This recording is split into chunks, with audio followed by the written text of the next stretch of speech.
Ration card second சீக்வன்ஸில் நம்ம என்ன பார்க்க போகிறோம் அப்படின்னு பார்த்தீங்கன்னா பிஹெச்ஹெச் ரேஷன் கார்டு, அதாவது முன்னுரிமை குடும்ப அட்டை. அந்த ரேஷன் கார்டை பற்றி தான் பார்க்க போகிறோம். நம்ம ஏற்கனவே ப்ரீவியஸ் வீடியோஸில் வந்து பார்த்துட்டிங்கன்னா ஏஏ ரேஷன் கார்டு பார்த்துருந்தோம். இப்போ வந்து பிஹெச்ஹெச் ரேஷன் கார்டு. இந்த பிஹெச்ஹெச் ரேஷன் கார்டு நீங்கள் எப்படி ஐடென்டிஃபை பண்ணுறது, அதாவது ஏழைகளுக்கான ரேஷன் கார்டு அப்படின்னு எப்படி கண்டுபிடிக்கிறது அப்படின்னு பார்த்துட்டிங்கன்னா, உங்களுடைய ரேஷன் கார்டில் மேலே டாப்பில் பிஹெச்ஹெச், அதாவது ப்ரையாரிட்டி ஹவுஸ் ஹோல்டுன்னு இருக்கும், முன்னுரிமை வழங்கக்கூடிய வீடு அப்படின்றது தான் அதோட அர்த்தம். ஸோ அந்த இருந்துச்சு அப்படின்னு பார்த்துட்டிங்கன்னா நீங்கள் வறுமைக்கோட்டுக்கு கீழே இருக்கக்கூடிய ஒரு ஃபேமிலி மெம்பர் அப்படின்ற மாதிரி எடுத்துக்கலாம். ஆனால் நிறைய பேர் என்ன பண்ணுவாங்கன்னா, உண்மையிலே வறுமைக்கோட்டுக்கு கீழே இருப்பாங்க, ஆனால் அவங்களுக்கு எப்படி அந்த மாதிரியான ரேஷன் கார்டை அப்ளை பண்ணி வாங்கணும்னு தெரியாதனால அவங்க என்பிஹெச்ஹெச், அதாவது நடுத்தர குடும்பம், அதாவது முன்னுரிமை அற்ற குடும்ப அட்டையை வச்சுருப்பாங்க. ஆனால் ரேஷன் கார்டில் வந்து பொருள் எல்லாமே ஓரளவுக்கு ஒரே மாதிரி கிடைச்சாலுமே வரக்கூடிய சலுகைகள் வந்து அவங்களுக்கு கிடைக்காம போகிறதுக்கு அதிக வாய்ப்புகள் இருக்குது. இந்த பிஹெச்ஹெச் ரேஷன் கார்டுக்கு என்ன தகுதிகள்னு பார்த்தீங்கன்னா, தேசிய உணவு பாதுகாப்பு சட்டத்தின் கீழே வந்து பார்த்தீங்கன்னா பொருளாதார ரீதியாக பின்தங்கிய நலிவடைந்த குடும்பங்கள் தான் இதுக்கு தகுதியானவர்கள் அப்படின்றது இருக்கும். ஆனால் நிறைய வில்லேஜ்லேயும் நிறைய இடங்கள்லையும் உண்மையிலேயே நிறைய பணக்காரவர்கள், வசதியானவர்கள் இந்த கார்டை வச்சிருக்கிறத கண்கூட நம்மளால பார்க்க முடியும். இதில் யார் உண்மையில தகுதியான நபர்னு பார்த்தீங்கன்னா டிரான்ஜெண்டர்ஸ், திருநங்கைகள் அப்படின்றது இருக்கு. 40% அதிகமான குறைபாடுகள் உள்ள மாற்றுத்திறனாளிகள் உள்ள குடும்பங்களும், ஆதரவற்ற விதவைகள், ஓய்வூதியம் பெறுபவர்கள் அல்லது ஏழைகள், இவங்களும் அந்த லிஸ்ட்ல வராங்க. சொந்த வீடு அல்லது நிரந்தர தங்குமிடம் இல்லாமல் குடிசை அல்லது வாடகை வீடுகளில் வசிப்பவர்கள். வாடகை வீட்டில் வசிக்கிறவங்கன்னு பார்த்தா இப்போ வந்து பெருநகரங்கள், சென்னை மாதிரி பெருநகரங்களில் முக்கால்வாசி பேர் வாடகை வீட்டில் தான் இருப்பாங்க. அதனால் அப்போல்லாம் நாங்கள் வந்து ரேஷன் கார்டு அப்ளை பண்ணலாமான்னா நீங்களாம் அந்த லிஸ்ட்டுக்கு எலிஜிபிலிட்டியே ஆக மாட்டீங்க. ஏன்னா வாடகை வீடு அப்படின்னாலும் வறுமைக்கோட்டு கீழே இருக்கக்கூடியவங்க வசிக்கக்கூடிய வாடகை வீடு எப்படி இருக்கும்னு தெரியும். அது குடிசையாக இருக்கும், ஓடாக இருக்கும், மழை பெஞ்சா தண்ணி உள்ளே வரும், ரொம்ப டேமேஜான இடத்துல இருப்பாங்க. அந்த மாதிரி வாடகை வீட்டில் வசிக்கிறீங்க.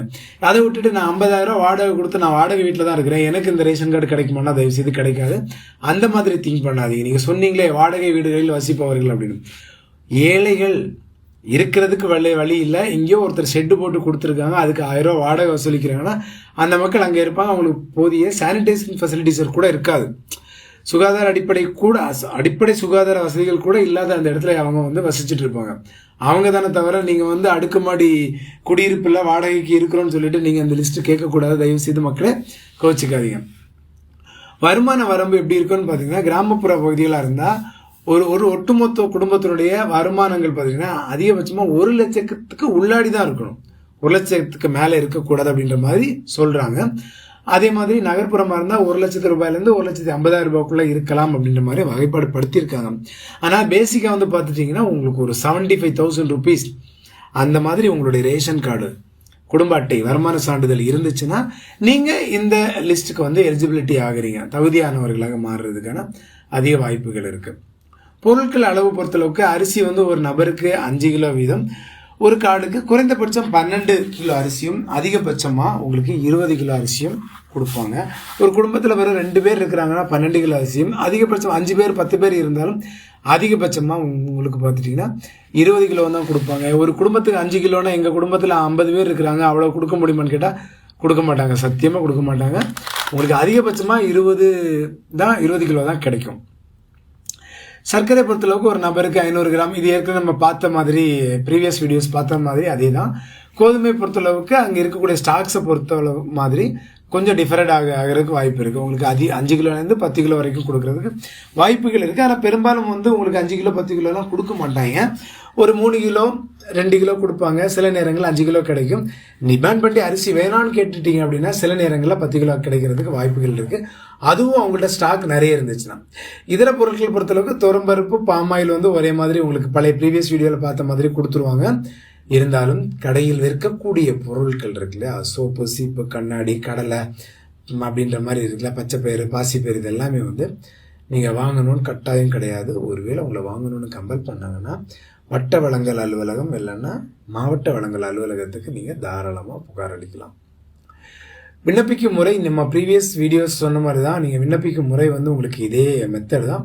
ஆனால் ஒரு சில விஷயங்கள் மட்டும்தான் மாறும். நீங்கள் www.tnpds.gov.in போயிட்டு நீங்கள் வந்து அப்ளை பண்ணிடலாம். நீங்கள் ஓப்பன் பண்ணிங்கன்னா உங்களுக்கு ரைட் சைட் பாட்டமில் வந்து பார்த்துட்டிங்கன்னா புதிய மின்னணு அட்டை விண்ணப்பிக்க அப்படின்ற மாதிரி வரும்.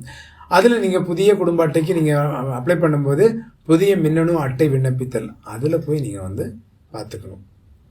பார்த்தா அதில் நீங்கள் உங்களுடைய ஃபேமிலி டீட்டெயில்ஸ் ஃபர்ஸ்ட் கொடுக்கணும். இங்கேயும் வந்து PHH அப்படின்னு சொல்லிட்டீங்கன்னா மிகவும் மிகவும் ஏழை குடும்பத்துக்கு அடுத்தது ஏழை அப்படின்ற கேட்டகரியில் வர்றீங்க. அவர் ஏஏஒய் ரேஷன் கார்டு பரம ஏழை, இது ஏழை அப்படின்ற லிஸ்ட்டில் வர்றீங்க. அப்படின்னு வரும்போது நீங்கள் இங்கேயும் head of the family female கொடுத்தீங்க அப்படின்னா ஈவன் பெட்டராக இருக்கும். இல்லை ஃபீமேல் இல்லை, உங்களுடைய ஃபேமிலியில் இருக்கக்கூடிய மெம்பர்ஸ் யாராவது டிசேபிள்டாக இருக்கிறாங்க, விடோவாக இருக்கிறாங்க அப்படின்னா அவங்கள ஹெட் ஆஃப் த ஃபேமிலி போட்டிங்கன்னா, ஏன்னா வல்னரபிள் செட் குரூப் அப்படின்ற மாதிரி வச்சுருப்பாங்க. ஸோ அது கொடுத்தீங்கன்னா இட்ஸ் ஆடட் அட்வான்டேஜ் ஃபார் உங்களுக்கு இந்த PHH ரேஷன் கார்டு வர்றதுக்கு அதிக வாய்ப்புகள் இருக்குது. ஃபோட்டோ நீங்கள் எப்போவுமே கம்ப்ரஸ் பண்ணி வச்சுக்கோங்க. 5 MBக்கு கீழே இருக்கணும், அது மாதிரி பார்த்துக்கோங்க. மாவட்டத்தின் விவரங்கள் இது அதில் கொடுத்த மாதிரி அதில் எந்த சேஞ்சஸும் கிடையாது. நீங்கள் ஏஏஒய் ரேஷன் கார்டில் கொடுக்குற மாதிரி இதை வந்து நீங்கள் மாவட்டத்தை தேர்ந்தெடுத்துட்டு உங்களுடைய வட்டத்தை தேர்ந்தெடுத்துட்டு கிராமம் அப்படின்றது ரொம்ப செலக்டிவாக பார்த்து நீங்கள் தேர்ந்தெடுத்து உங்களுடைய வேறு டீட்டெயில்ஸில் நீங்கள் டீட்டெயில் கொடுத்துருங்க. போஸ்டல் பின்கோடும் நீங்கள் ரொம்ப தெளிவாக கொடுக்கணும். ஏன் அப்படின்னு பார்த்துட்டிங்கன்னா ஒரு பிரான்ச் ஆஃபீஸ் இருக்கும், போஸ்ட் ஆஃபீஸ், அதுக்கு கீழே 2 சப் போஸ்ட் ஆஃபீஸ் இருக்கிறதுக்கு வாய்ப்பு இருக்குது. ஸோ அப்போ ஒரே மாதிரி தான் கோடு இருக்கும். அப்போ நீங்கள் பேர் கொடுக்குறதெல்லாம் ரொம்ப தெளிவாக பார்த்து கொடுக்கணும்.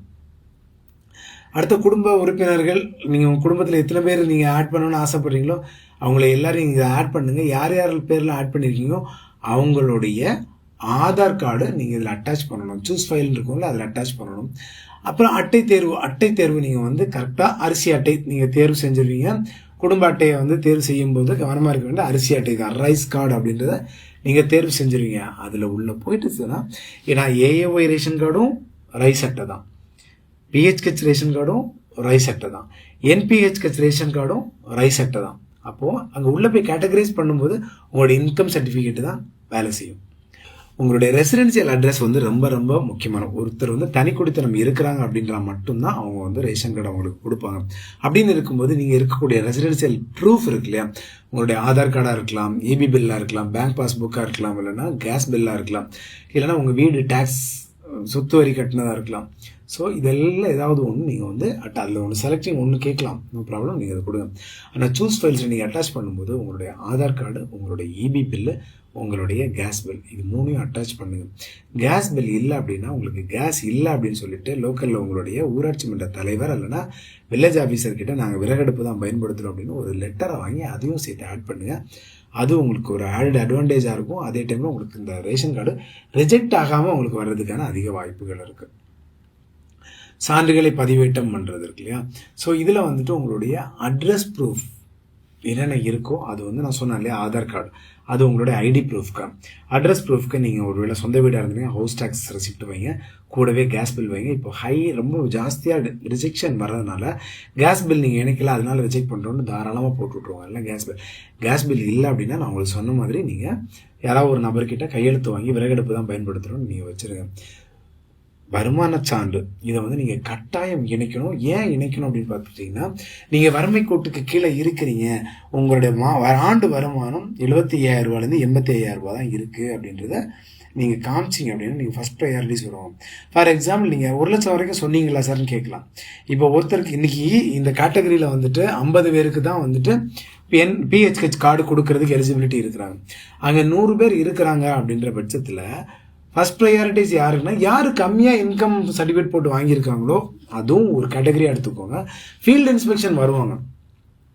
ஃபீல்டு இன்ஸ்பெக்ஷன் வரும்போது உங்களோட லைஃப் ஸ்டைல் பார்ப்பாங்க, உங்களோட என்வரான்மெண்ட் பார்ப்பாங்க, நீங்கள் என்ன மாதிரியான வேலை பார்த்துட்ருக்கீங்கன்னு பார்ப்பாங்க, உங்கள் வீடு எந்த மாதிரியான ஒரு சூழலில் இருக்குது அப்படின்றதையும் அவங்க வந்து வெரிஃபை பண்ணுவாங்க. அங்கே வந்து பார்க்கும்போதே தெரிஞ்சிடும் இது வந்து லோ லெவலில் இருக்கக்கூடிய ஃபேமிலியா, மீடியம் லெவலில் இருக்கக்கூடிய ஃபேமிலியா, இல்லைன்னா ஹை லெவலில் இருக்கக்கூடிய ஃபேமிலியான்னு ஈஸியாக ஐடென்டிஃபை பண்ணிடுவாங்க. அதுவும் இந்த ரெண்டையும் மேட்ச் அவுட் பண்ணிவிட்டு உங்களுக்கு ஈஸியாக வந்து நீங்கள் NPHH கார்டுக்கு அவங்க வந்து கன்வெர்ட் பண்ணி விட்டுட்டு போயிட்டே இருப்பாங்க. அதனால் இந்த வருமான சான்றிதழ் ரொம்ப ரொம்ப முக்கியம். எரிவாயு இணைப்பு பதிவு செய்தல் இது ரொம்ப ரொம்ப முக்கியம். நிறைய பேர் இதை ரிஜெக்ட் பண்ணி விட்டுறீங்க. இது உங்களுக்கு இருக்குது, எரிவாயு கனெக்ஷன் இருக்குது, கேஸ் கனெக்ஷன் இருக்குன்னா தயவு செய்து அதை ஆட் பண்ணுங்கள். எதுக்காக சொல்கிறோம் அப்படின்னா, நீங்கள் அவங்க என்ன நினைப்பாங்கன்னா, நீங்கள் கெரசின் மண்ணெண்ணெய் வாங்குறதுக்காக நீங்கள் அந்த எரிவாயு இணைப்பை வந்து வாங்குறதையே நீங்கள் மறுக்கிறீங்க, அவங்கள ஏமாத்திட்டீங்க அப்படின்னு நினச்சிட்டு உங்களுடைய ரேஷன் கார்டை ரிஜெக்ட் பண்ணுறதுக்கு 99% வாய்ப்பு இருக்குது. ஸோ அந்த மாதிரியான ஒரு வாய்ப்பை வந்து இந்த இடத்துல கொடுக்காதீங்க. இதெல்லாம் ஃபில் பண்ணிட்டீங்கன்னா, உறுதிப்படுத்தல அதில் ஒரு பாக்ஸ் இருக்குல்ல, அதில் டிக் பண்ணிவிட்டு பதிவு செய்யன்னு போட்டிங்க அப்படின்னா உங்களுக்கு ரேஷன் கார்டு அப்ளிகேஷன் வந்து சக்ஸஸ் அப்படின்றது வந்துடும். நெக்ஸ்ட் வீடியோவில் முன்னுரிமையற்ற குடும்ப அட்டை அரிசி கார்டை வந்து விண்ணப்பிக்கணும்னா என்ன பண்ணணும் அப்படின்றத டீட்டெயிலாக பார்க்குறோம். அது வரைக்கும் உங்களிடமிருந்து விடைபெறுவது உங்கள் ஜெய். நன்றி, வணக்கம்.